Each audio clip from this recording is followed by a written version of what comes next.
제가 좀 청개구리 심보가 있어서 그 하원에서 자 오늘은 여기서 여기까지 뭐 문제를 풀어오세요, 단어를 외워오세요라고 숙제 내주는 거. 숙제를 내주는 순간 그거 빼고 다 하고 싶어요.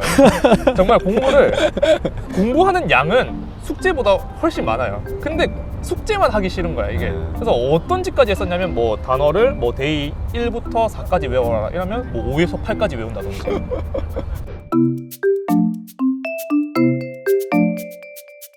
안녕하세요, 가시TV 최민수 팀장입니다.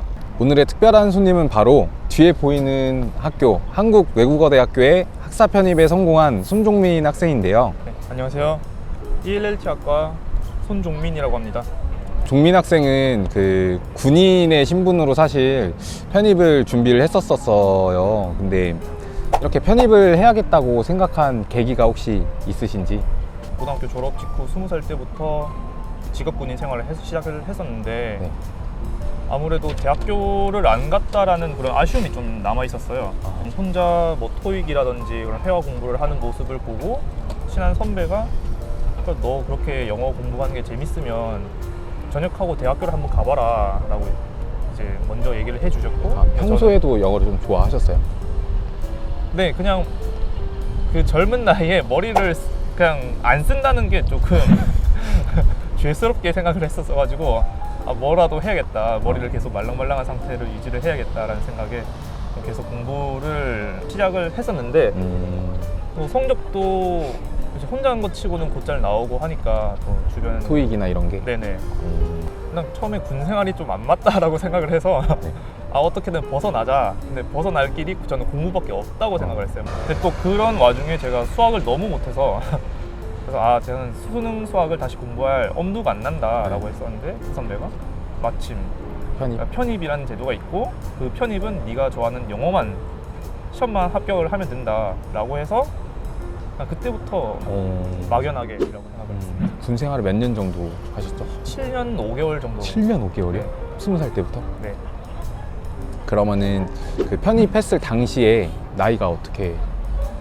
28이었죠. 28. 합격하고 입학한 게 28? 그쵸. 학점은행제로 이렇게 편입 성공한 친구들을 본 적 있으세요? 학교 다니면서? 아직 저 말고는 진짜요? 한 번도 못 봤고, 그리고 제가 그 처음 준비를 할 때는 학원을 잠깐 다녔다가 한 2달 정도 다녀봤는데 좀 맞지 않는 것 같아서 그냥 학원을 그만두고 인강으로 공부를 했었거든요.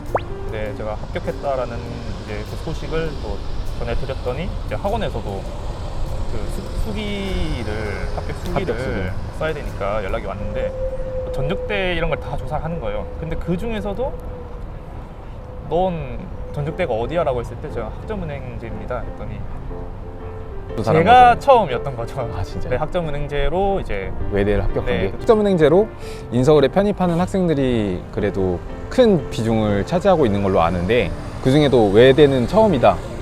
그랬던 것 같아요. 저희 학원에서는. 그러니까 제 생각에도 다른 학과 합격하는 거는 되게 많이 봤거든요. 근데 이렇게 그 영어학과 합격한 학생분은 저는 처음이에요. 지금도 아마 그럴 거고.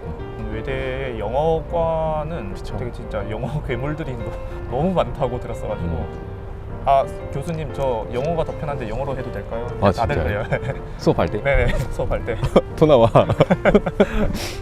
제가 생각하기에는 뭐 온라인 강의도 듣고 또 독학사도 했었고 자격증도 따고 하면서 군 생활도 하고 편입 공부도 같이 하고 했었는데 뭐 좀 어떻게 효율적으로 공부를 했는지 궁금해요. 보통 시험이 연초에 다 몰려 있거든요. 1월쯤에. 그래서 6월까지는 그냥 아무것도 안 하고, 왜냐면 저는 스스로 어느 정도 내공은 있다라고 생각을 했고 공부할 수 있는. 네, 그렇게 독해 피지컬도 저는 나쁘진 않다라고 생각을 했어요.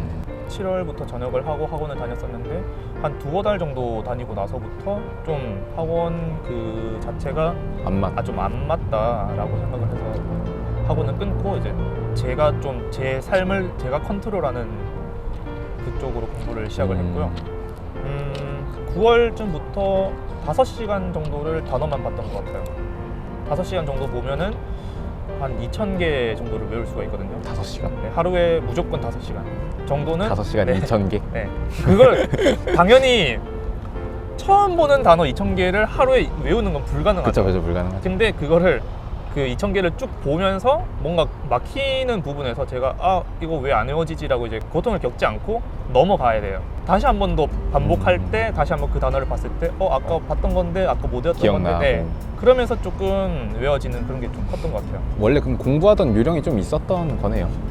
사실 지금 제가 학원에 나가면서 네. 학생들도 가르치고 있는데 다들 학원 강사시잖아요, 또. 네. 또 과외하는 학생들이 저한테 물어봐요. 선생님 단어가 너무 안 외워진다. 어떻게 해야 되냐? 그러면 저는 얘기를 하죠. 5시간 2,000개를 한번 외워봤니 하루에? 안 외워봤으면 말하지 마라. 그래, 약간 라떼는 이런 거네. 네네. 그런 것도 있고 사실 좀 미친 짓을 좀 많이 했었어요. 저도 이제 새끼 손가락을 엄청 세게 깨물어요. 단어를 보면서. 그럼 다음부터는 손가락을 쳐다만 봐도 단어가 생각이 날 그렇게 정도로 네 그런 이상한 짓도 대단하다. 해봤고 네 했었거든요. 논리. 편입에만 있는 그 유형 말도 문제 안 되는. 유형이 논리라는 유형인데 왜 그때 막 통화하면서도 그 논리 때문에 고민이 많아가지고 제가 그러면은 이 선생님 거 한번 들어봐라 네네. 했는데 그때 이제 딱 타파를 하셨잖아요, 거의. 그게 되게 큰 도움이 됐었죠. 공부했을 때 하루에 공부했던 막 시간은 어느 정도씩 공부했어요? 학원 그만두고 나서. 정말 적게 했을 때는 뭐 6시간도 6시간. 해봤고 많이 할 때는 한 14시간, 15시간 정도를 해봤는데 근데 중요한 거는 절대적인 그 시간보다는 그 시간 안에서 내가 집중을 얼마나 했는가가 중요한 것 같아요. 평균 한 8시간에서 10시간 정도 했던 것 같고 맨날. 네네 그 이상이 되면은 전 효율이 좀 떨어지더라고요. 네, 그래서 중요하지. 더 안 하고, 네. 정말 지쳐서 더 이상 뭐 문제 하나도 풀 힘이 없다라고 느낄 때는 단어를 외웠어요. 그냥. 그렇게까지 했어요? 네. 어이! 졸려서 거의 그냥 이걸 탁 덮으면 난 바로 잘 수 있다 라고 느낄 때까지 계속 단어를 읽다가 단어를 보다가 한 새벽 2, 3시쯤 자고 아침 한 10시쯤